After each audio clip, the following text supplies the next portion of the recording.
Satan isn't God's rival, and you're gonna want to sit down for this one. To explain this to you, I have to take you back to the beginning. In the beginning, God created different things. He created humans, he created angels, and all creatures. Now, angels are creatures that have no authority whatsoever. They are only there to serve God and us. That is why every time in the Bible an angel did something, it's because a son or daughter of God, or God himself sent the angel to do something. Example, prophets in the Bible called angels to help in wars. God sent angel Gabriel to give messages. They cannot do anything without any authority or command. Now, if you look in the Bible, in the book of Job, this is where it gets interesting. All the angels had to go up to God and basically report what they were doing. But the weird thing is that it says that Satan always went with them. Why was Satan always with them? Because Satan was an angel. When God created Satan, he didn't create him as his rival. He created him as an angel. Satan got kicked out of heaven, but that did not change his category. Definition of rival is someone of equal authority. He didn't suddenly come up to rival of God, equal of God. He got kicked out of heaven, but his category still remained as angel.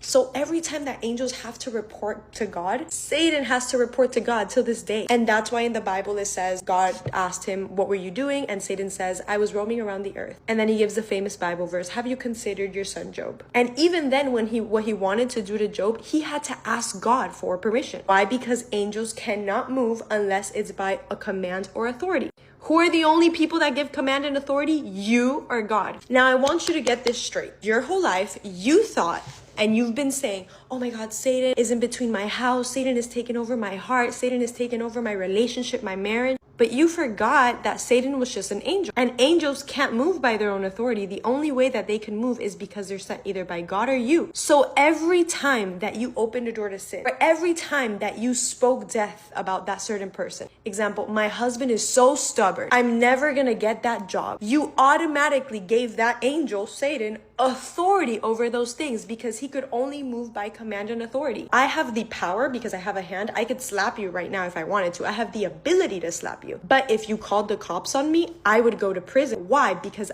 although I have the power to do something, I do not have the authority. Satan has the power, he has not the authority. But when you speak death onto your own life, death onto certain people, you give him the authority to do it. And that's the only reason why he does it. Not because he's so powerful and great, but because you had faith in that sin, because you had faith that that person would fail, because you had faith that you weren't going to get the job. So you gave him the authority to do just that. Satan is not God's rival. He's just an angel that could only move by command or authority. And I hope this brings you back to realize how much authority you have in Christ, and that Satan cannot do anything unless you lose faith and start saying these things and allowing him to do so.